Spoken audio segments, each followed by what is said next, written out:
Hola, ¿qué tal? Muy buenas noches a todos. Bienvenidos a este webinar auspiciado por Newman Institute, el trauma infantil en la pandemia del COVID-19. Vamos a dar inicio. Mi nombre es Oscar Rivas, soy director de Newman Institute, egresado de los estudios de posgrado en estrés postraumático del Trauma Research Center, con certificación en psicotraumatología CCPT1, _2. Hoy vamos a hablar de un tema muy interesante. Vamos a hablar principalmente sobre aquello que las personas pueden entender, creer, qué es el trauma psicológico y si realmente todos los niños van a tener efectos psicológicos por la pandemia y si estos síntomas o estos efectos psicológicos pueden ser catalogados como traumáticos. Bueno, para poder entender eso, vamos a abordar básicamente tres cosas el día de hoy. Vamos a hablar principalmente de qué es el trauma psicológico. Usted va a entender desde una perspectiva neurobiológica, neurofisiológica, qué es el trauma psicológico. En la segunda parte vamos a hablar sobre cuáles son las precondiciones del trauma infantil, qué condicionantes son las que nos podemos ahora saber para que en una circunstancia catastrófica como la que estamos viviendo, mayor, si una circunstancia catastrófica es precondicionante o no, para que todos los que viven esa catástrofe desarrollen síntomas de trauma psicológico, que en este caso serían los niños. Y por último, en la tercera parte, vamos a hablar sobre los tratamientos especializados en trauma basados en la evidencia. Entonces, van a ser las tres partes de este webinar. Si en algún momento usted tiene una pregunta, por favor puede levantar la mano para hacer su pregunta y básicamente estaríamos contestándola a lo largo del webinar. Esperemos no tardarnos más allá de 60, una hora, hora 10 para dar tiempo para las preguntas. Así es que básicamente este webinar está dirigido a psicoterapeutas, psicólogos, psiquiatras, profesionales de la salud mental que nos acompañan y que, pues bueno, deben de saber ustedes básicamente que prácticamente 9 de cada 10 terapeutas no tienen formación profunda o avanzadas en tema de trauma psicológico. No es un tema que se ve en la formación. De hecho, son muy pocos, aproximadamente 0.4% de los terapeutas en México tienen formación especializada en trauma psicológico. Esta es la razón por la cual hay que tener una visión clínica informada en trauma. Lo que sabemos sobre el trauma psicológico es algo muy reciente, básicamente desde los años 2000, cuando se pudo perfeccionar todo el tema de la neuroimagen y que pudimos hacer SPECT scans más profundos al cerebro humano. Básicamente todo lo que sabemos hoy en trauma psicológico lo hemos conocido desde el año 2000 hasta aproximadamente el año 2017. Por eso es que es información de muy avanzada. Nosotros como institución no tenemos ningún tipo de filiación ni estamos casados con ninguna corriente psicológica. A mí me gusta mucho decir que somos agnósticos de las corrientes psicológicas, de cualquiera. En realidad nosotros hacemos un cimiento común para todas desde la neurobiofisiopsicología, entender un poquito cómo funciona el cerebro humano. Y justo el estudio del trauma psicológico nos ha llevado a nuevas fronteras en el campo de la salud mental, porque hoy entendemos a mucha más profundidad qué es, cómo se gesta, cómo sucede, de dónde viene. Porque los síntomas de trauma psicológico que básicamente vemos en la población en general son síntomas que van adaptándose.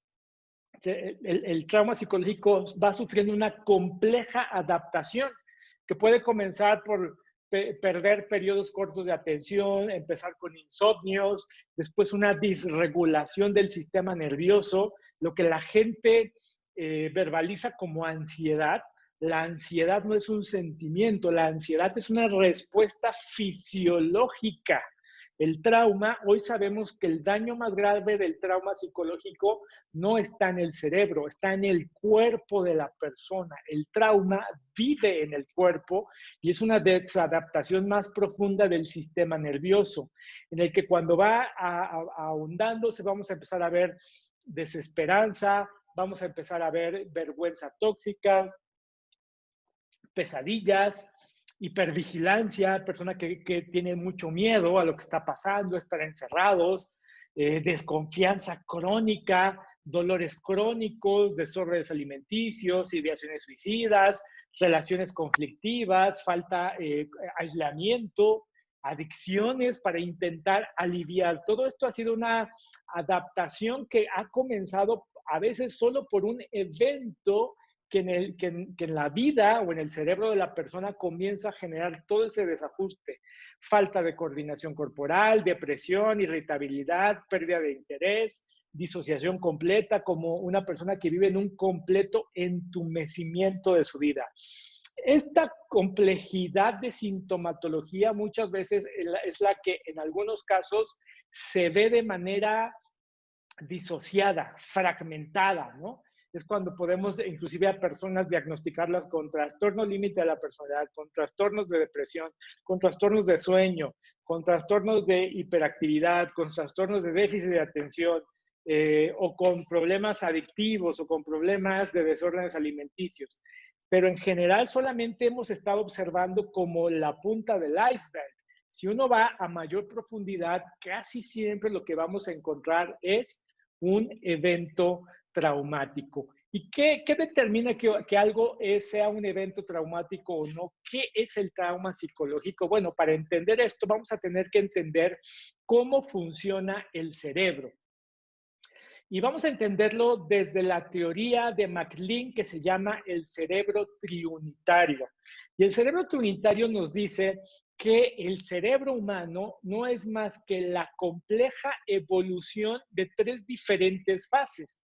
En esta manera de entender el cerebro, vamos a entender que tenemos un cerebro básico que se le conoce como el cerebro reptiliano, que lo compartimos con todos los reptiles. Este cerebro reptiliano o primitivo es el famoso tallo cerebral y es el que está encargado de todas las funciones, regular todas las funciones corporales del cuerpo humano. Por ejemplo, yo no le tengo que decir a mi cuerpo que respire. Yo no estoy platicando con alguien y le digo, espérame tantito, déjale, digo a mi corazón que lata los siguientes 30 minutos. No, eso es autonómico y eso es muy importante de aprender, autonómico. El tallo cerebral se conecta a través de toda la médula espinal a todo el sistema nervioso que rige todo nuestro cuerpo.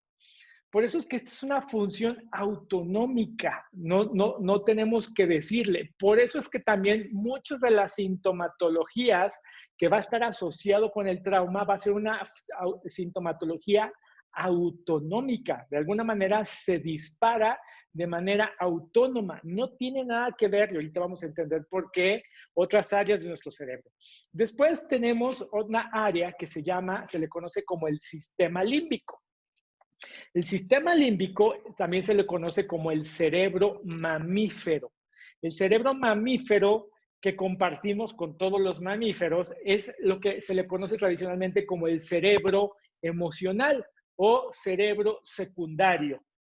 En el sistema límbico es donde habitan todas las emociones. Cuando, por ejemplo, las personas están enamoradas, que dicen, ay, qué bonito, o cuando nos despertan emociones como empatía, como compasión, como alegría, todas esas habitan en el sistema límbico, es el cerebro de alguna manera emocional. Y por último, tenemos la tercera capa del cerebro, de este cerebro triunitario, que es lo que se le conoce como la corteza cortical o el neocórtex, y es lo que nos hace a los seres humanos humanos. Solo los seres humanos tenemos esta última capa, la capa de la corteza cerebral. Ahí está. Y algo que es bien interesante de aprender es que contrariamente a lo que creemos, la función que tiene mayor jerarquía en el cerebro no es la parte pensante. En la corteza prefrontal es donde están las funciones cognitivas del ser humano, como pensar, como analizar, como racionalizar, como hablar, entender, memorizar. Todas las funciones cognitivas del ser humano están en esa región. Y esa es la que menos peso jerárquico tiene en el sistema cerebral del ser humano. El sistema jerárquico es de abajo hacia arriba. A la hora que como seres humanos estamos funcionando, lo que mayor peso tiene nuestro comportamiento es, número uno, la parte primitiva, el cerebro reptiliano. Y luego, número dos, la parte emocional. Y luego, en tercer nivel, va a tener funcionamiento la parte cortical, es decir, la parte del pensamiento, de la razón. Así está diseñado el cerebro humano. Esto tiene un propósito, el propósito de sobrevivir. Desde la perspectiva fisiológica, eminentemente fisiológica del cerebro humano, el cerebro humano solamente está diseñado para la sobrevivencia del ser vivo, única y exclusivamente para eso, desde una perspectiva fisiológica, repito. Pues bueno, fíjense que dentro del sistema límbico, esta parte emocional, tenemos una pequeña glándula que se le conoce como la amígdala. Y esta amígdala, junto con el sistema límbico, se activa, es como el sistema de alarma de nuestro cerebro. Se va a activar por algo que perciba subjetivamente como peligro, no necesariamente como peligro. El sistema límbico tiene también otra peculiaridad, que el sistema límbico no sabe diferenciar la realidad de la irrealidad. Por ejemplo, si al sistema límbico yo le digo, imagínense ustedes un limón, haga este ejercicio conmigo. En este momento, imagínense que en su mano tiene aquí un limón partido por la mitad, ¿no? Imagínense ese limón y exprímaselo, ¿no? ¿Qué sucede? Casi siempre todas las personas sienten saliva, segrega saliva. Y yo les pregunto, ¿por qué? Si usted que es una persona lógica y racional y su cerebro humano, ¿por qué no sabe diferenciar que yo le estoy diciendo, imagínese que usted está viendo un webinar y que hay un instructor que le dijo, imagínese, el limón no está aquí? Bueno, el sistema límbico no sabe diferenciar la realidad de la irrealidad. El sistema límbico solamente ve limón, recuerda todas las veces que ha visto un limón y eso significa que viene una sensación de acidez al cuerpo y por tal razón el sistema límbico ya mandó la señal a las glándulas salivales para que segreguen la saliva porque ahí viene la acidez. Recuerda la sensación de la acidez de todas las veces que usted ha consumido limón. Bueno, esto puede ser una cuestión anecdótica para este tema, pero para muchas otras cosas, esta es la razón por la cual el cuerpo humano va a tener una reacción autonómica ante eventos que ya nos han pasado o que el sistema límbico interpreta como amenazante. Cuando la amígdala se hiperactiva, que dice amenaza, va a segregar una hormona que se conoce como la hormona del cortisol. Esta hormona del cortisol es la causante del estrés. Usted cuando siente estrés, lo único que está sintiendo no es nada más que una reacción fisiológica. A esto se le conocen las respuestas por el estrés, las respuestas ante las amenazas. Acuérdense que le he dicho que el sistema límbico lo compartimos con los mamíferos. Es el sistema de evolución que en el diseño inteligente de la evolución humana, del cuerpo humano, es la que nos ha permitido sobrevivir. Y el ser humano, los mamíferos, solo tenemos 3 tipos de respuesta cuando se activa la respuesta por estrés. Cuando la amígdala segrega cortisol, manda la señal a nuestro cuerpo, los seres humanos vamos a responder de 3 maneras. En la evolución humana, supongámonos que como en esta ilustración, el ser humano cuando estaba aprendiendo a cazar y se encontraba con un tigre dientes de sable, se encontraba con el animal, inmediatamente la amígdala se hiperactiva, manda una señal y pregunta, ante esa situación de peligro, ¿puedo yo pelear o no? De alguna manera la pregunta es así, ¿me lo como o me come? ¿No? Ese diente de sable que estoy viendo. Si la respuesta es me lo como, entonces inmediatamente el cortisol se aumenta y entonces viene la respuesta de pelea. Y empiezo a pelear, peleo, ¿no? La segunda respuesta es la respuesta de huida. Si mi cerebro me dice, no, me lo come o me como, pues me come. Entonces la respuesta es, huye. Entonces sale huyendo. La persona sale huyendo. Y la tercera respuesta ante este tipo de situaciones, ¿no? Es la de congelamiento. Los mamíferos tienen esa capacidad. Cuando la respuesta es huye, ¿no?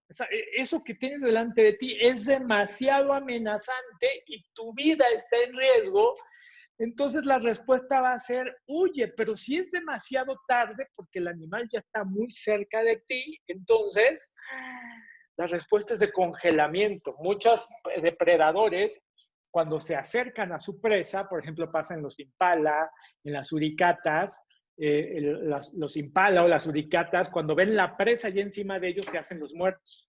De tal manera que su sistema nervioso se reduce a tal grado que parecen muertos. Ni siquiera respiran. El ritmo cardíaco se reduce tanto que la persona, bueno, en este caso el animal, parece muerto y así sobrevive. Porque un depredador no se come a un animal ya muerto, lo quiere cazar. Ya no se come algo muerto, el león se va de largo y entonces recobra como el sentido de vida y se va. Estas tres maneras de sobrevivir cuando la amígdala se hiperactiva está presente y está presente hasta el día de hoy. De hecho, son las tres únicas maneras en que el ser humano responde. Les voy a dar un ejemplo mucho más práctico. Por ejemplo, cuando acá en Ciudad de México suena, por ejemplo, la alerta sísmica, ¿no? Entonces, acá en Ciudad de México tenemos una alerta sísmica que empieza a decir alerta sísmica, ¿no? Entonces, inmediatamente la amígdala se hiperactiva. Un dato bien curioso. En el momento que la amígdala se hiperactiva, lo primero que deshabilita es la corteza prefrontal. Inmediatamente se deshabilita la parte del cerebro pensante, racional, cognitivo, humano. Así está diseñado el cerebro. En cuanto se deshabilita, entonces viene una respuesta fisiológica. Y si está sonando la alarma sísmica, es alarma sísmica, alarma sísmica, alarma sísmica. Los seres humanos vamos a tener tres tipos de respuestas. Hay un ser humano que se pone a pelear. ¿Cómo es la pelea de un ser humano que pelea durante una alarma sísmica? Pues es aquel persona que empieza, a ver, está sonando la alarma sísmica, los chalecos, a evacuar, y no corre, no grito, no empujo, y tenemos que salir, y con orden, señores, y por favor, a la área designada, tenemos 50 segundos para evacuar. Se ponen en control de la situación. Hay un segundo tipo de personas que cuando suena la alarma sísmica, sale corriendo. Él ya huyó y ya está allá afuera, ¿no? Y que inclusive hay muchas anécdotas que cuando ya evacuó la casa, se bajó corriendo del edificio de apartamentos donde vive, llegó al estacionamiento y entonces ya que se sintió seguro, es cuando se acordó, ay, al bebé lo dejé allá arriba, ¿no?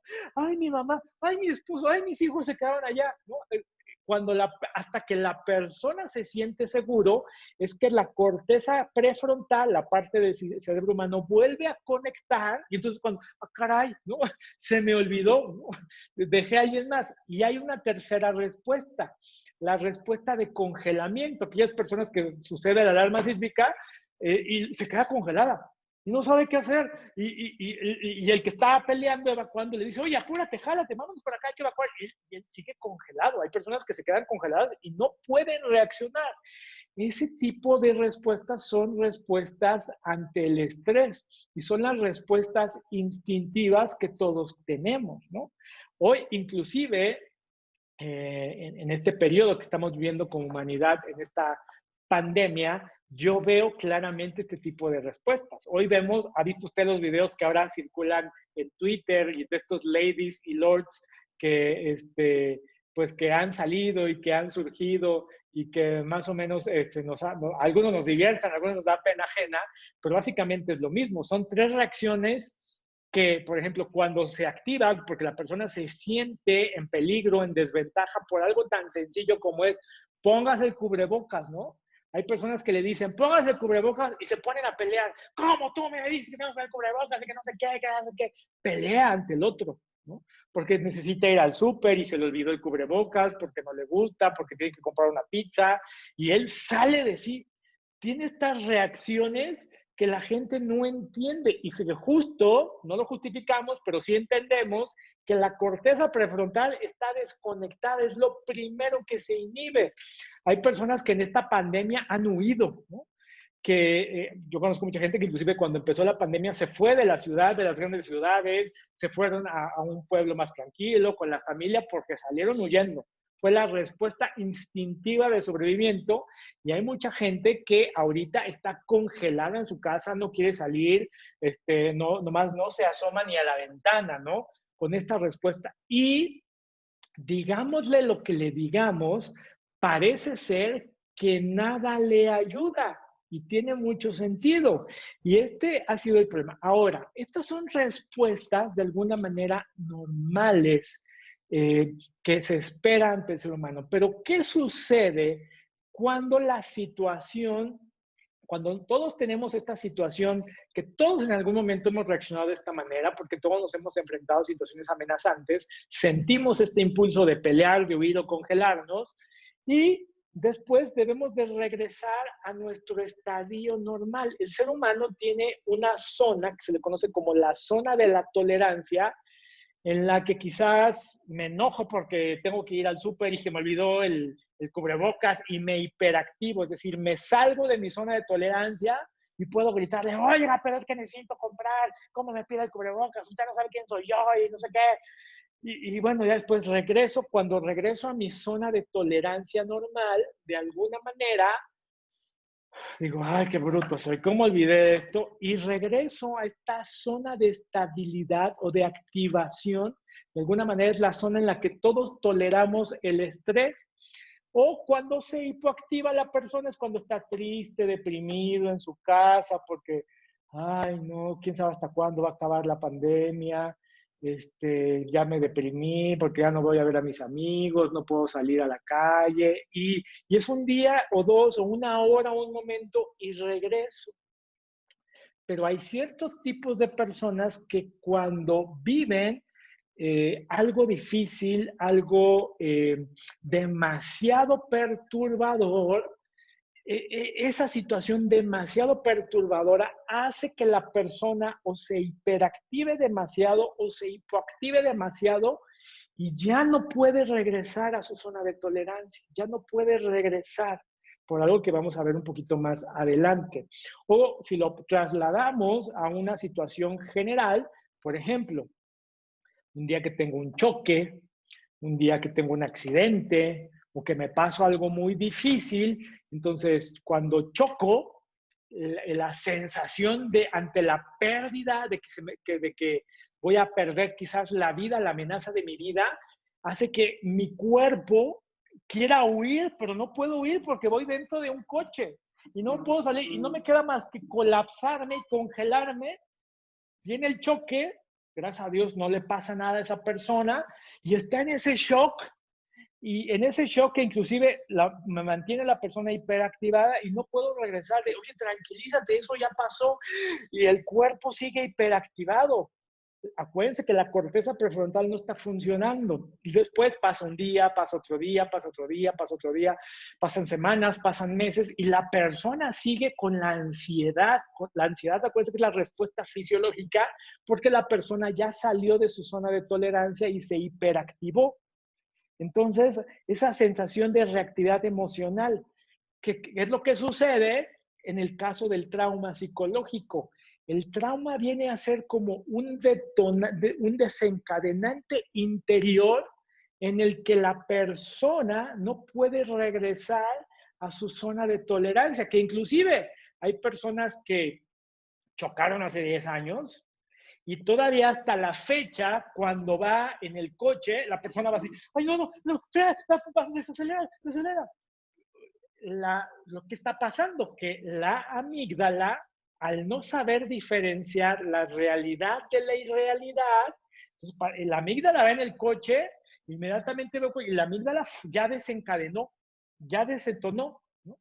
Por eso es que la mayoría de los abordajes hacia el trauma psicológico tradicionales, cuando son abordajes desde lo cognitivo, desde lo conductual, desde lo hablar, todas las técnicas terapéuticas que involucren la cognición y el habla, parece ser que con estos pacientes no tienen suficiente eficacia. O en algunos casos puede ser hasta retraumatizante, ¿no? Porque a este paciente a lo mejor yo lo puedo enseñar a exponerlo poco a poco a eso, pero él va a tener una reacción fisiológica en su interior como si estuviera viviendo el mismo suceso o el mismo evento que ya pasó, ¿no? En el caso del trauma simple puede ser un solo evento.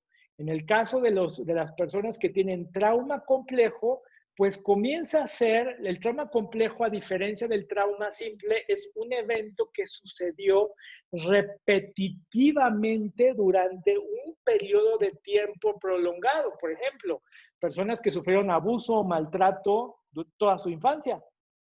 Personas que desde los 5 años hasta los 8 años su papá lo golpeaba o la mamá abusaba sexualmente de él.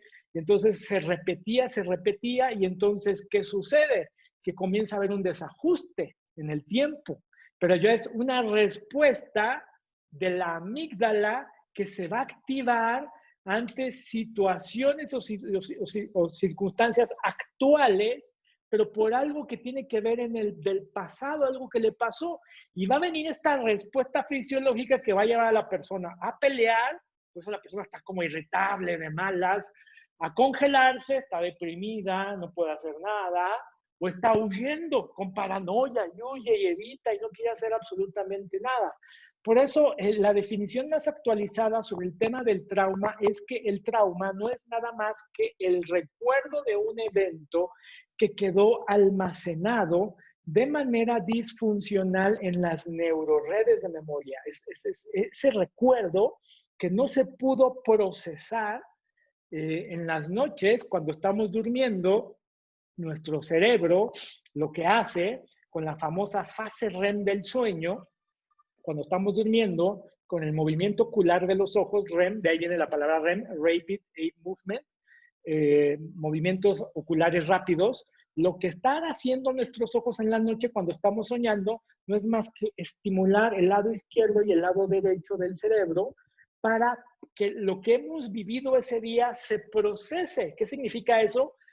Que el cerebro le dé un sentido a lo que yo viví como algo que ya pasó. Si yo te pregunto hoy, ¿cómo estabas vestido el 14 de febrero del 2014?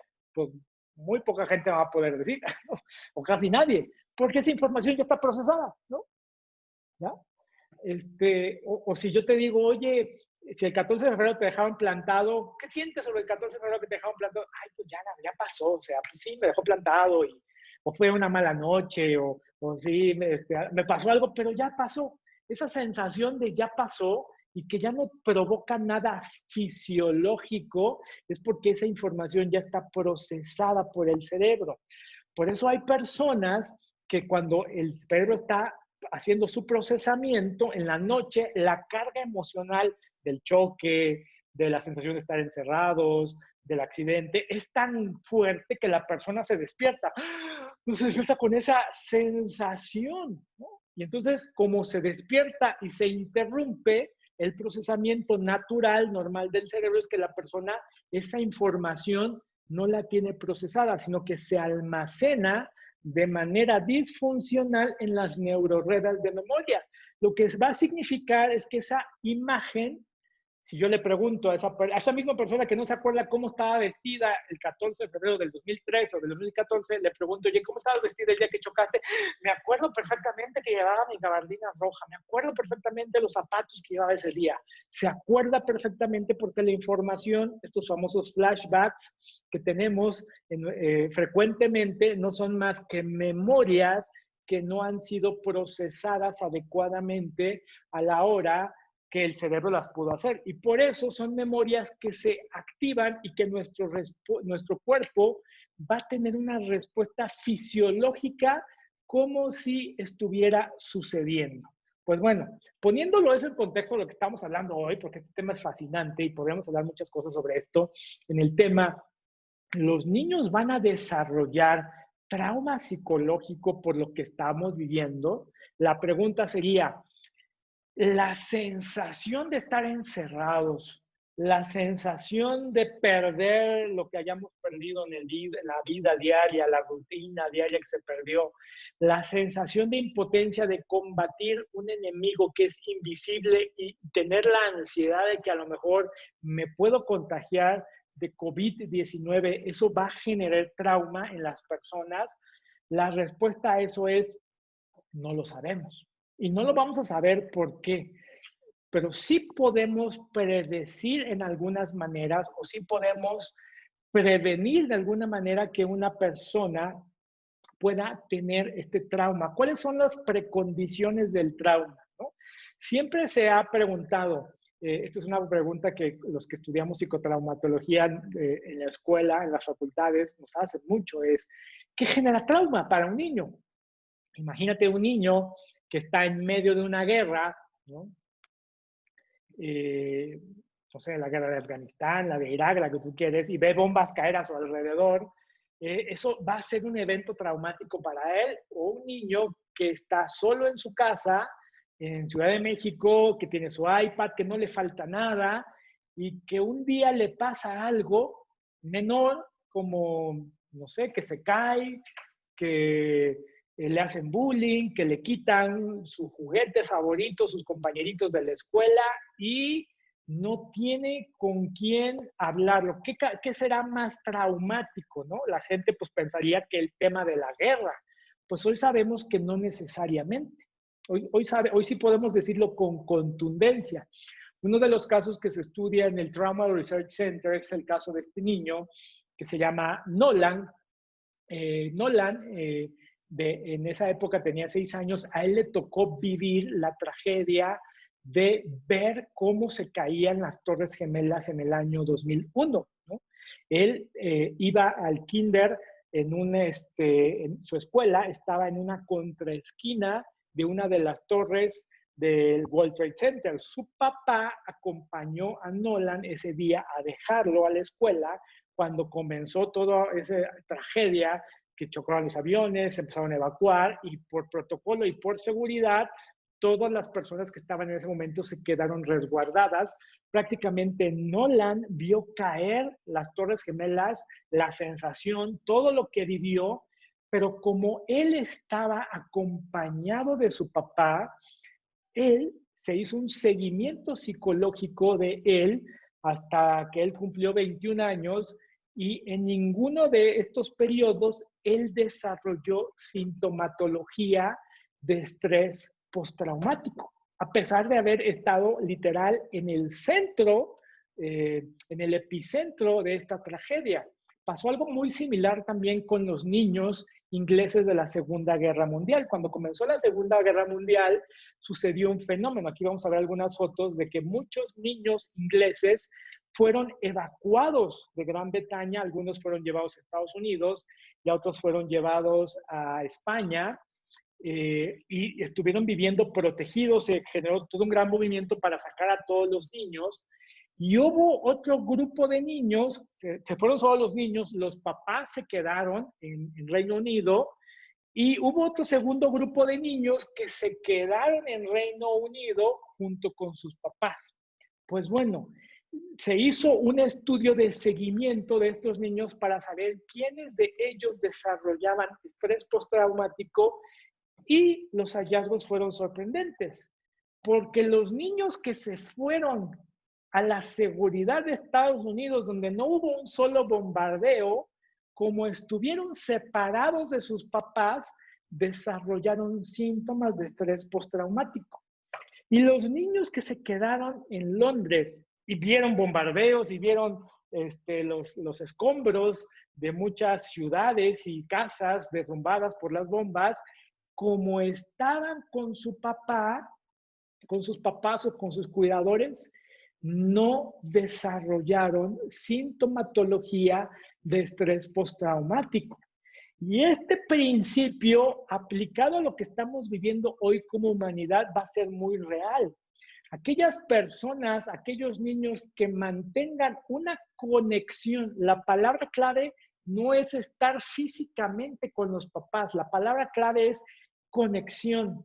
El niño que sienta fisiológicamente, no racionalmente. Ahorita vamos a hablar un poquito de este tema, porque, como les decía, el abordaje neurofisiológico nos va a ayudar a entender por qué algunos niños entienden que están seguros y otros niños se sienten seguros.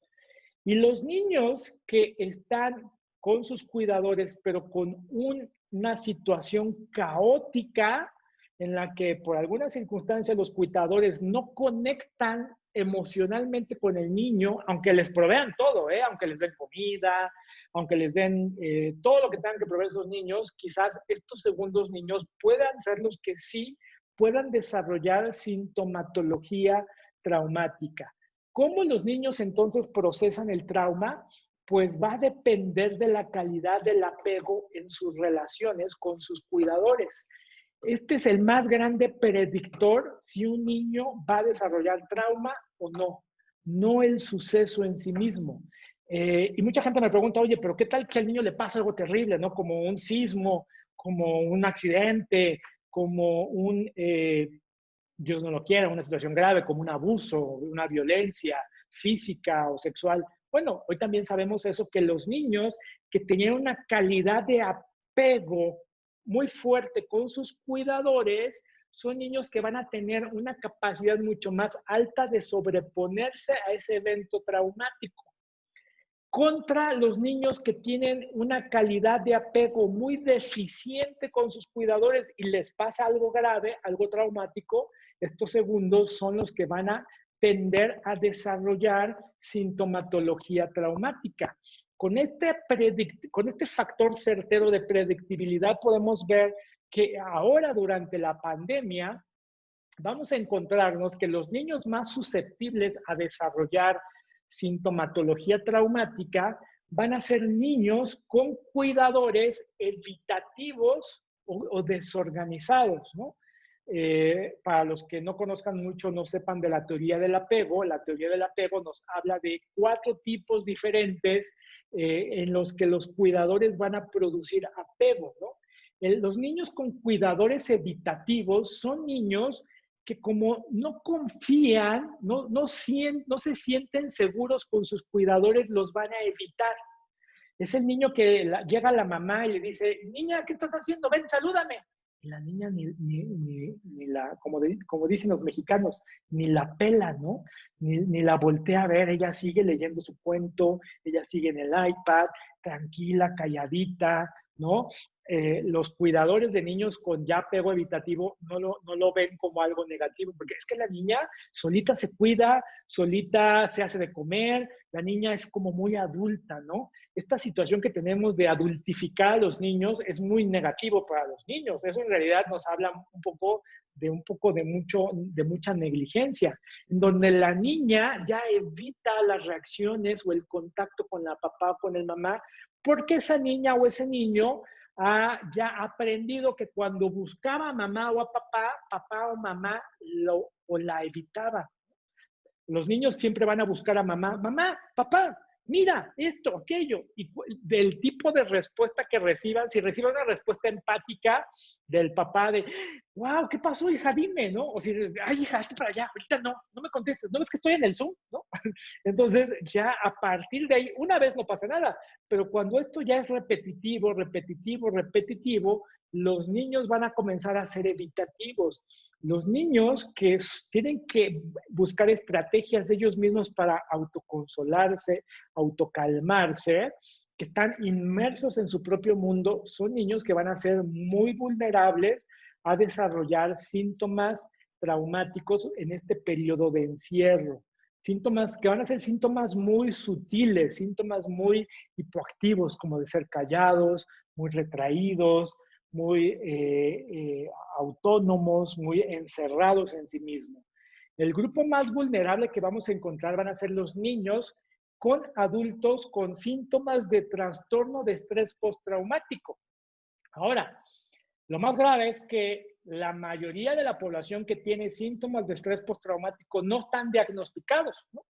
Los adultos con síntomas de estrés postraumático, que en una encuesta que hicimos aproximadamente podría llegar a ser el 30-40% de la población podría tener algún tipo de sintomatología de estrés postraumático.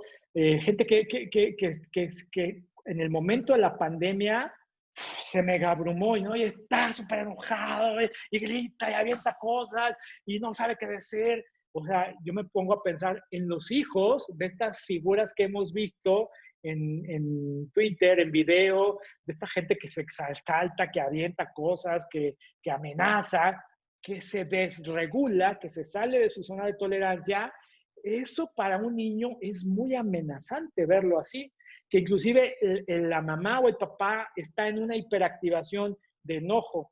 Muchas de las sintomatologías de estrés postraumático se confunden con personas con límite de la personalidad, personas bipolares, personas irritables, personas muy deprimidas, personas con mucha adicción. Estas son las personas que están en riesgo porque el trauma psicológico es altamente contagioso. Hay algo que se conoce como el trauma vicario o secundario, en el que los niños, los hijos de personas con sintomatología de estrés postraumático tienden a empezar a tener las mismas respuestas que sus cuidadores, ¿no? Entonces, de manera que los niños empiezan a presentar la misma sintomatología traumática. Acuérdense que la amígdala no reconoce la realidad de la irrealidad. Entonces, una mamá que es muy preocupona de, ay, no, cuidado, ay, no, angustia, ay, no, eso, que todo le da angustia, que todo le da miedo, que todo le da angustia, de repente los niños empiezan a tener esa misma respuesta de, ven a un perrito, ay, qué miedo, ay, esto qué angustia, ay, esto qué miedo, ¿no? Es un poco, el trauma comienza a ser un poco intergeneracional. Y estos son los niños que pueden estar, que se ha hablado mucho de niños que en el encierro pueden estar siendo víctimas de violencia física o violencia sexual, pero no es culpa de ellos, es culpa de convivir con adultos que quizás no van a, la mayoría no están diagnosticados con estrés postraumático, pero muchos de ellos van a tener esta sintomatología en la que se hiperactivan y estos sí van a ser el grupo más vulnerable que puedan desarrollar síntomas de trauma fruto del encierro. Ahora, no es el encierro por sí mismo, el encierro ha puesto una condición. Aquí el tema son los cuidadores. Y en este tercer grupo vamos a tener a los niños con cuidado negligente. Aquellos niños que la negligencia todavía afecta al cerebro de manera mucho más profunda que el abuso. Hoy lo sabemos eso por neuroimagen, ¿no? El abuso, la violencia, claro que afecta, pero el cerebro responde de una manera mucho más dañina ante la negligencia, ¿no? De que la niña, como en esta imagen, la niña está abrumada y no tiene un cuidador que conecte con ella para tranquilizarla, para regularla. Los niños necesitan a los adultos. A final de cuentas, el propósito del apego, del famoso apego seguro, no es más que el niño aprenda a autorregularse, a tranquilizarse. Y eso solamente lo va a poder hacer cuando tiene un cuidador que la tranquiliza, que la regula, que le permite tener regresar a su zona de seguridad, a su zona de control. Por eso los niños con cuidado, la negligencia es muy sutil porque no la alcanzamos a ver. La negligencia se puede parecer a madurez. ¿no? Ah, mira qué adulto es ese niño, ¿no? Solito se hace de comer todos los días, ¿no? Un niño no está para hacerse de comer todos los días. Una vez que aprenda está padre, pero que él se haga cargo de sí mismo, eso es negligencia. Que los papás estén metidos en sus ondas, ahora en el celular, ¿no? Y que el niño abrumado se sienta mal porque ha perdido el contacto con sus amigos y que no haya un adulto que lo ayude a regularse. Esto pueden ser niños que pueden empezar a presentar sintomatología traumática como la ansiedad, como terrores nocturnos, como tristezas, como situaciones que no permitan que él regrese. Entonces, las precondiciones del trauma van a ser la falta de predictibilidad en el día a día, que no sabemos qué va a pasar, ¿no? Entonces, con un adulto negligente, evitativo o con estrés postraumático, el niño no sabe qué va a pasar, ¿no? Cuando hay un cuidador que hay conexión, la mamá, tranquilo, esto se va a acabar, vas a volver a ver a tus amiguitos, esto no pasa nada. Viene el adulto a conectar y tranquiliza un poco la amígdala que está irritada y permite que regrese a la zona de tolerancia, a la ventana de tolerancia. La sensación de inmovilidad, la pérdida de conexión, el entumecimiento sin espacio, la sensación de pérdida del tiempo, la pérdida de sensación de seguridad y la pérdida del sentido son precondicionantes que no solamente a los niños, a todos los seres humanos nos hace sentir que hemos perdido algo. Todas estas circunstancias activan a nuestra amígdala y por eso nos da angustia. Por eso cuando empezó este tema de la pandemia no sabíamos qué iba a pasar, se sentía la angustia de ¿y hasta cuándo va a durar? ¿No? ¿Y qué va a pasar? ¿Van a cerrar todo? ¿Cómo va a suceder? ¿Tengo que resguardar comida, comprar papel de baño? ¿Qué hay que hacer? ¿No? No nos da, por eso hacíamos cosas muy ilógicas, porque la corteza prefrontal no funciona en ese estado, ¿no? Corre, compra todo el papel de baño que encuentres, ¿no? Almacena, era muy ilógico, pero eso nos daba un sentido de seguridad, nos tranquilizaba, era un instinto de sobrevivencia. Por eso lo que mejor va a ayudar a los niños va a ser la conexión. Somos criaturas colectivas y no existimos como individuos, necesitamos estar conectados. De hecho, el cerebro humano necesita de otro cerebro para corregularse. Por eso cuando te pasa algo grave, tú necesitas conectar con otra persona que te ayude. Tranquilízate, eso ya pasó. Contar, que tu cuerpo, que tu sistema límbico se sienta escuchada y se sienta que otra persona la o lo está aliviando, ¿no? Pero esto viene con sonidos faciales, ¿no? Con tonos, con la sintonía de la cara, por la sincrorritmicidad del rostro. Por eso cuando tú con tu pareja le preguntas, ay, ¿qué crees que me pasó? ¿No? Y tu pareja así ni te voltea a ver así de, ¿qué? Dime. Ay, es que tú no me pones atención. Claro, porque se siente, te estoy oyendo, te está dando información, ay, te estoy oyendo, ¿cómo no te pongo atención? Y me dijiste, y te da información racional de que te escuchó, pero no se siente que te escuchó. Eso es porque el sistema límbico necesita recibir esa información y el tallo cerebral necesita como confirmarlo en el cuerpo de que el otro me escuchó. Por eso las personas más empáticas, que a veces es tu mamá, que te tranquiliza, ¿qué tienes? ¿Qué te pasó? Ay, hija, tranquilízate, ay, hijo, y te apapacha, y te toca, y hay este momento de conexión, el tallo cerebral se calma, la amígdala se tranquiliza y por último la corteza prefrontal entra en función y en ese momento dices, ay, sí, cierto, ya pasó, ay, qué bueno que platiqué contigo, ¿no? A lo mejor ni te dijo nada nuevo, a lo mejor te dijo algo que tú ya sabías, pero ahora sí se siente seguro. Este es el proceso neurosecuencial que los seres humanos necesitamos. Y ese es el problema, las terapias y de la corriente psicológica que tú has estudiado funciona para muchas cosas, pero muy particularmente para las personas con sintomatología traumática, hay cierto tipo de paciente que a lo mejor tú tienes que dices que con este no funciona, es que con este como que algo tiene, ¿no? Ya apliqué esto y no funciona. Claro, porque con el paciente con trauma no podemos empezar con la parte cognitiva, necesitamos empezar con la parte corporal, la parte sensoriomotriz, y después con el sistema límbico, y después con las funciones cognitivas. Esto es lo sensoriomotriz. Por eso cuando me preguntan en general si los niños van a desarrollar trauma psicológico, yo creo Y ahora tenemos una encuesta que nos permite un poco evidenciarlo. Yo digo que no, porque los niños están encerrados con sus papás. Y si tienen cuidadores empáticos y que generen conexión, eso los va a tranquilizar. Los niños van a recordar este momento, este periodo de la historia, por cómo se sintieron, no por la información que les dieron, no por lo racional y lo lógico. Los adultos queremos que los niños sean lógicos y racionales, pero para llegar a lo lógico y racional, primero los tenemos que hacer sentir seguros, después tenemos que hacerlos sentirlos que hay alguien presente, conectar emocionalmente con él y después les podemos dar la información cognitiva, lógica y racional que tú quieras. Pero cuando tú empiezas por la información cognitiva, racional, sin hacerlos, sin conectar y sin hacerlos sentir seguros, esa información de alguna manera no entra.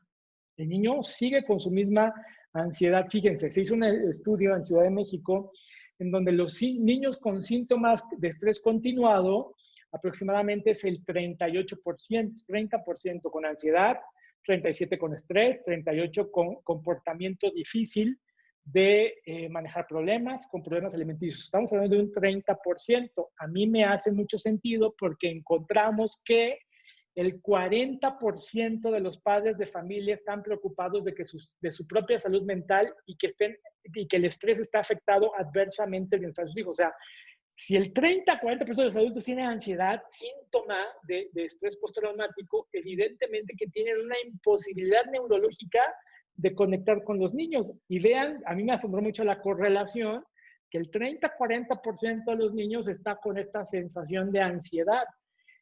Sin embargo, los niños, la mayor necesidad que tienen es la necesidad de reafirmación y la necesidad de estar con sus papás. No es información lógica, es información límbica, es información reptiliana, información del tallo cerebral sensoriomotriz, la necesidad de que papá esté aquí, ¿no? Es como el niño que le dice a su papá, papá, ¿me quieres? Ah, hijo, ya sabes que te quieres. No, el niño no necesita saber, el niño necesita sentir que lo quiere, ¿no? Y en realidad el grueso de los niños está más enfocado al tema de las pérdidas que han sufrido. Como la pérdida más grande que sufrieron los niños es extrañar a sus amigos, ver a la familia extendida, ir a la escuela, ver a sus abuelos, jugar a deportes.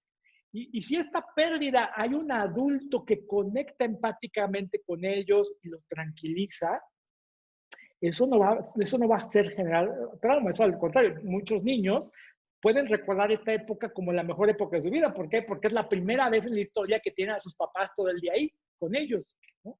Y el papá ya se tiene que ir a trabajar, la mamá tiene que ir a trabajar, pero si hay conexión límbica, corporal, si los papás están con estrés, con ansiedad, con miedo, con angustia, todo el día, y eso lo transmiten a los niños, pues sí nos podemos encontrar con niños que puedan desarrollar cierta sintomatología, que los niños no desarrollan estrés postraumático, los niños van a desarrollar algo que se conoce como trastorno traumático del desarrollo. Es decir, durante el desarrollo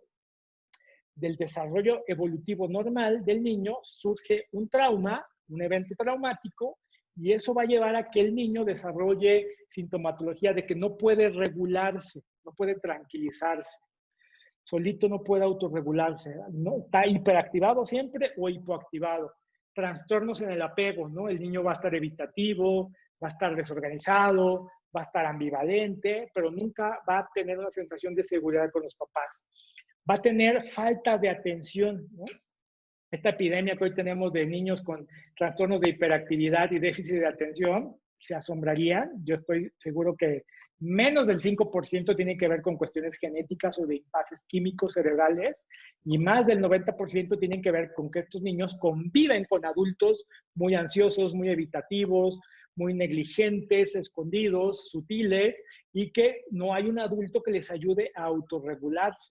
Siempre los niños con trastorno de déficit de atención o hiperactividad vamos a ver mucho apego evitativo, ambivalente o desorganizado. Y problemas en la interacción social. Hoy sabemos por la teoría polivagal del doctor Stephen Porges cómo para que el niño esté bien por esta secuencia neurosecuencial, si el niño se siente inseguro, pues no, en la escuela, si el niño se siente intranquilo, pues evidentemente que las funciones cognitivas no van a funcionar y por eso es que en la escuela tiene faltas de atención, por eso es que las capacidades del desarrollo de aprendizaje no surten efecto, no están funcionando. Entonces, en este modelo neurosecuencial, lo más importante es el cuidado de los cuidadores. Si el cuidador no se cuida, no podrá ayudar al niño, niña o adolescente. Si los cuidadores no están bien, por eso cuando un niño necesita terapia, quien necesita terapia son los papás, ¿no? Entonces, si los papás no son capaces de ver esta parte de ellos, necesitan estar bien para poder cuidar y regular al niño, no va a funcionar. Hay un modelo neurosecuencial para el cuidado de niños ya con ansiedad, con cierta sintomatología, con hiperactivaciones, que tienen terrores nocturnos, que no pueden autorregularse, que ya tienen problemas en el apego, que el proceso neurosecuencial debe comenzar por el tallo cerebral, por la parte reptiliana, porque es la que tiene mayor peso jerárquico, porque es la que está activando fisiológicamente al cuerpo. Por eso es que el impacto más grave del trauma está en el cuerpo, no en el cerebro, ni siquiera en la parte cortical. La parte cortical no tiene, déjame decirlo así, no tiene vela en el entierro. Ha sufrido todo un proceso que eso, si ustedes eligen estudiar psicotraumatología, lo pueden aprender cómo funciona eso desde la perspectiva neurológica. Para calmar el tallo cerebral, lo primero que va a necesitar es ver a su cuidador como un adulto seguro, pero no verlo, no saberlo, sentirlo. Sentirlo, sí, siento fe porque mis amiguitos no están, sí, la escuela por eso no me gusta mucho, pues que quisiera salir a jugar, pero si hay un adulto seguro que lo tranquiliza, hijo, tranquilízate, yo veo que te estás angustiando, veo que tienes miedo, ¿no? El papá ya puede ver eso, porque hay empatía. Tranquilízate, mira, vente, vamos a hacer esta otra actividad, y lo regula, lo tranquiliza. Ese es un niño que va a tener estas capacidades. Algo que va a ser relevante a él, repetitivo, que va a tener recompensas, recompensas agradables sensorialmente. No me refiero a premios físicos, me refiero a se siente en el cuerpo bien, se siente tranquilo, que va a ser algo rutinario, no solamente pasó una vez, sino siempre que el niño se hiperactiva por alguna situación, hay un adulto disponible que lo regula. Ejemplos de actividades que a los niños les sirven para tranquilizar el tallo cerebral. Por ejemplo, tocar la batería. Sé que a los cuidadores les gustan los tambores que están golpeando el niño. Los niños son puramente reptilianos desde los 3 años en la etapa del juego. Tienen mucha actividad física. Por eso cuando están golpeando algo, les ayuda mucho. Tranquiliza, ¿no?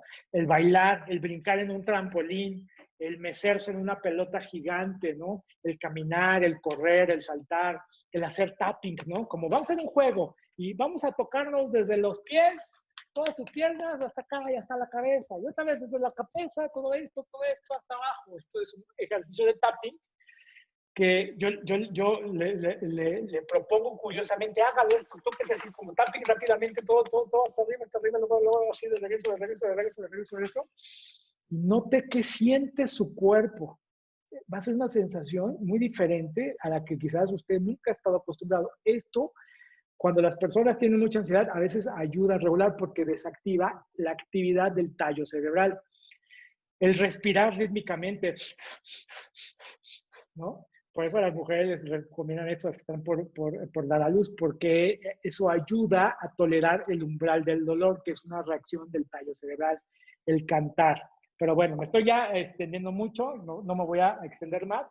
Vamos a ver por último, por favor, si alguien tiene alguna pregunta, duda, la puede hacer.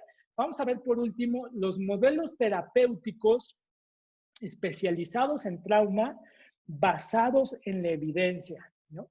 Que pueden ayudar a este tema que los niños que tengan ya sintomatología traumática como ansiedad, hiperactividad, terrores nocturnos, pueden ser ya niños más grandes como trastornos alimenticios, en casos ya muy severos, niños que sufren ya adversidad grave, violencia física, sexual, abusos, van a tener ya conductas muy desadaptadas como golpearse, como cortarse, como estar disociados todo el día, como fantaseando, como estar meciéndose, ¿no? Eso nosotros lo vemos en casos de niños que viven en instituciones. Entonces, cuando sucede este tipo de cosas, el mejor abordaje no es nada más ni nada menos que neurosecuencial.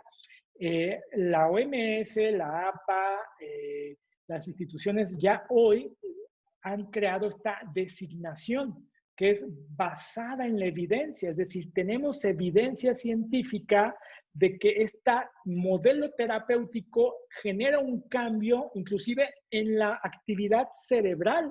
Hoy por la neuroimagen podemos ver, les voy a mostrar un ejemplo, por ejemplo, aquí está, este es un cerebro antes de una sesión con una terapia especializada basada en la evidencia, vamos a ver cómo hay una actividad cerebral abrumadora. Este es un cerebro como con mucha ansiedad, mucha angustia, que no es normal que el cerebro tenga tanta actividad en ciertas regiones del cerebro que no deben de tenerlo. Este es un cerebro después de una sesión de esta terapia especializada en trauma basada en evidencia, en donde vamos a ver cómo la amígdala, el sistema límbico ya no está tan activado como estaba antes.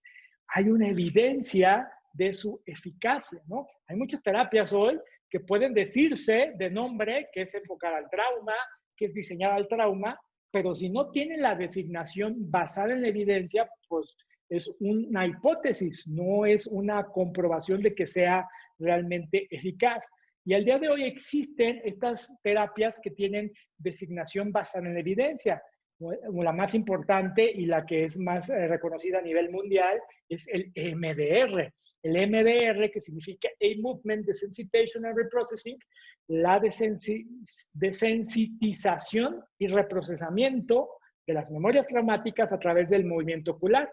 O sea, esta terapia lo que hace es reproducir con un protocolo bien controlado lo que el cerebro hace naturalmente, estimulando el lado izquierdo y el lado derecho con el movimiento ocular. Esta terapia puede replicar esto y ayudar al procesamiento de las memorias traumáticas. Los niños que hoy van a MDR con estas sensaciones de angustia, de miedo por la pandemia, son memorias que nos garantizamos que se van a procesar y que entonces no va a haber sintomatología traumática. El brain spotting, la terapia neurosecuencial, que es muy corporal, muy sensoriomotriz. El TheraPlay, que es una terapia con juegos, con cantos, que tranquiliza mucho el tallo cerebral y el sistema límbico. Es una terapia que tiene la designación basada en la evidencia. El modelo ARC, que es un modelo terapéutico para instituciones o centros residenciales para los niños que viven en orfanatorios, en centros de asistencia social, en instalaciones terapéuticas. El sistema familiar interno, que se le conoce como el IFS, es una terapia que acaba de ganar la designación basada en la evidencia porque ha ayudado a muchas personas con trastornos límite de la personalidad, trastornos fronterizos, bipolares, iba a decir, trastornos de identidad disociativos y de los más severos, lo que antes se conocía como el trastorno múltiple de la personalidad. Tiene una eficacia muy buena porque todas estas sintomatologías o trastornos tienen su origen en trauma psicológico. La terapia diádica hacia el apego, se conoce así, es una terapia también muy particular. La terapia informada en trauma, basada en el apego. Y el modelo integrativo terapéutico parental, que es un modelo integrativo que se trabaja con niños que tienen trauma ya complejo, trastorno traumático de desarrollo, y se trabaja junto a papás y terapeuta. Estas son las terapias que son modelos especializados en trauma basados en la evidencia.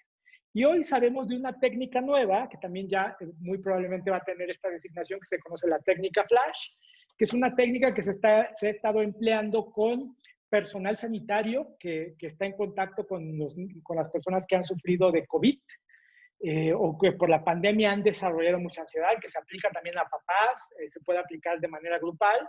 Es una intervención neurosecuencial que reconsolida la memoria de manera que evita, hay personas que, esto nosotros lo hemos aplicado con personas que han sufrido COVID y que tienen la ansiedad de, es que recuerdo la sensación corporal de qué se siente no poder respirar, veo alucinaciones, no puedo dormir. Y con esta técnica basada en la evidencia, esta sintomatología desaparece prácticamente. ¿Por qué? Porque son herramientas. Ahora, como les decía, prácticamente muy pocos psicoterapeutas tienen un entrenamiento especializado en trauma. Y eso es un poco a lo que nosotros, nuestra institución, les estamos invitando a que se hagan. Nosotros somos una institución académica sin fines de lucro, cuya misión es la de aliviar el sufrimiento humano. Y para poder aliviar el sufrimiento humano necesitamos que haya más especialistas en trauma. Estudiar psicotraumatología es una especialización. Es como un médico general que se especializa en ser psiquiatra, en ser oncólogo, en ser traumatólogo. Bueno, en la psicología es lo mismo. Necesitamos especialistas que les guste el área, que quieran llevar su carrera un paso más allá, que quieran ayudar o unirse a esta misión de aliviar el sufrimiento humano, pero sobre todo porque algunos terapeutas se reconocen que la información que tienen, que la formación que ha sido excelente y desde la corriente psicológica que usted tenga es maravillosa, pero simple y sencillamente para ciertos pacientes es insuficiente. Se requiere un poco más.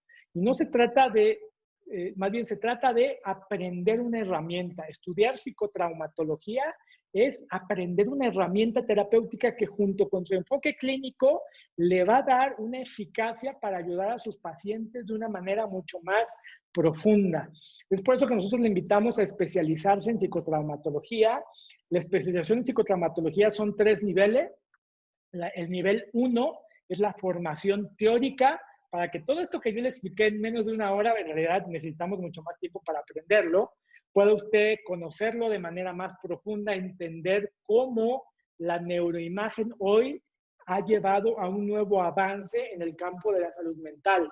En el nivel 2 usted va a aprender el marco clínico y en el nivel 3 usted va a aprender uno de estos modelos terapéuticos, uno de estos, ¿no? Nosotros solamente damos alguno de estos, no todos. En el caso del MDR, usted tiene que ir al Instituto MDR México a aprender a hacer MDR. En algunos otros casos, estas otras terapias las puede usted aprender con nosotros. Entonces, si a usted le interesa esto, hoy le vamos a invitar a que estudie el nivel 1 como profesional certificado en trauma psicológico, que es un nivel que tiene certificación por la IATP, que es la Organización Internacional para Profesionales del Trauma. Entonces, nuestra institución está autorizada en México y en Latinoamérica a ofrecer este tipo de certificaciones. Normalmente, antes de la pandemia, este nivel 1 tenía un costo de 9,490. Hoy, porque sabemos que pues, los terapeutas también nos hemos visto afectados por la pandemia en los ingresos, en la clínica, y como nosotros no somos una institución con fines de lucro, hemos puesto este programa a disposición de todos con un precio para más o menos de un 70% de descuento en 2,990. Pero como queremos ayudarlo, en las siguientes 48 horas hemos conseguido que si usted se inscribe a este programa, solamente va a pagar usted un costo de 1,990 pesos o lo equivalente a $109 porque hay gente inscrita de diversos países. Este programa lo hemos dado a lo largo de todo el año. Se han inscrito personas de Argentina, de Colombia, de Ecuador, de Guatemala, de Costa Rica, de Perú, de Chile. Son nuestros estudiantes y usted se puede inscribir desde cualquier parte del mundo. Nada más haga el cálculo a su país con su moneda local, el valor aproximado a $109. Este programa básicamente le va a incluir, son 45 horas de formación. Empezamos el 19 de octubre. Este programa se enseña en vivo o asincrónico. En vivo, de lunes a viernes, de 6:30 de la tarde, tiempo del centro de México, a 9 de la noche, de lunes a viernes. Si usted quiere tomar la clase en vivo. Si usted la quiere tomar asincrónica, no hay problema. Usted puede cursar todo el curso de manera asincrónica, ver los videos grabados, un día después se sube el video de la clase, va a tener usted soporte por WhatsApp, tenemos el director académico de nuestra institución, se va a poner en contacto con usted por si usted tiene dudas o preguntas, y también se va a llevar todos los PowerPoints, todos los videos, todo el material que damos, todos los libros y materiales. Usted va a tener 3 libros básicamente, son más, Esos son los primeros 3 que usted va a tener.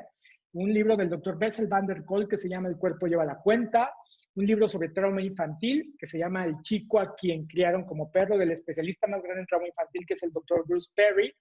Y esta teoría polivagal que está cambiando inclusive el mundo de la psiquiatría y el mundo de la salud mental. porque es un conocimiento nuevo. Vamos a tener un módulo especial sobre trauma infantil. Vamos a hablar sobre el trastorno traumático del desarrollo, el modelo neurosecuencial, el trauma en el apego, las experiencias adversas de la infancia. Les vamos a enseñar la técnica FLASH, se los vamos a enseñar también en este módulo 1. Así es que si en las siguientes, aquí hay un error, son 48 horas. Si usted utiliza el cupón sin trauma, en esta liga que estoy poniéndoles en este momento en el chat del webinar, usted le puede dar clic ahí a esa liga. Si usted quiere inscribirse, utilizando este cupón sin trauma, solamente va a pagar 1,990 pesos, $109. Es muy sencillo. Usando el cupón sin trauma, usted se mete, se inscribe. Aquí le va a pedir su usuario, su contraseña, sus datos. El pago es en línea con tarjeta de crédito o con PayPal. Si usted usa PayPal o tarjeta de crédito, cualquiera, American Express, Visa, Mastercard, se puede pagar, inscribir. Aquí hay una opción que dice, ¿tienes un cupón? Ahí le da clic. Usted pone la palabra sin trauma y le va a hacer este descuento especial y único que estamos haciendo solo para los asistentes a este webinar, solo para ustedes. Acuérdense, este programa en certificación clínico en trauma psicológico CCPT1 que comienza el 19 de octubre del 2020, o sea, el siguiente lunes, ya sea que usted lo quiera ver sincrónico o asincrónico. Prepárese, porque la segunda ola que se nos va a venir va a ser la ola del trauma psicológico. Después de que terminemos y que vamos como a la mitad de esto, aún no se termina.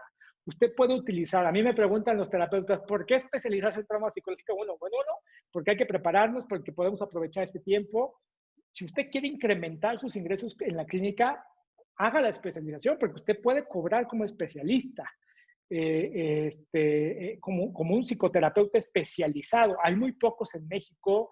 Siempre tenemos una sobredemanda. Nosotros que canalizamos muchos pacientes, siempre estamos en búsqueda de nuevos terapeutas. Como les digo, nuestra institución está avalada por la IATP, por el Consorcio de Investigación en Estrés Traumáticos y en Latinoamérica por la AIVAP, que es la Asociación Iberoamericana de Estrés Postraumático. Entonces, para las personas que no tengan tarjeta de crédito o PayPal, pueden también inscribirse vía depósito bancario. Le voy a pedir que me mande un correo. Las personas que quieran pagar como por depósito bancario en México, esto estaría disponible solamente en México. Mándenme su información, su nombre, su correo, y nosotros le vamos a contestar con los datos de pago a este correo. coordinación@newmaninstitute.mx. Se lo estoy poniendo en el chat para que usted nos pueda hacer. Pueden inscribirse estudiantes de psicología si están en el último semestre o si están en el último año, no hay problema. Al nivel 1, inclusive aceptamos carreras afines como pedagogía, como trabajo social, carreras que tengan que ver con el sector de la salud mental, solo al nivel 1. Si es psicólogo y psicoterapeuta, usted sí va a poder seguir a los niveles avanzados. Entonces, acuérdense, oportunidad única por 48 horas, todo el programa CCPT1, que son 3 semanas, dura 3 semanas, aproximadamente 45 horas, todos los libros, el material, el módulo de trauma infantil, el curso de atención informada en trauma, la técnica FLASH, le vamos a enseñar todo, que es un valor casi de 14,000 pesos, usando el cupón sin trauma, solo por 1,990 pesos. Nuestra página web, por si alguien quiere tener más información sobre nuestros cursos, está en newman.institute. Ahí nos pueden encontrar y esperamos que este webinar les haya sido útil, que les hayamos podido dar información y que usted acepte unirse a esta misión de aliviar el sufrimiento humano. No pierda esta oportunidad única.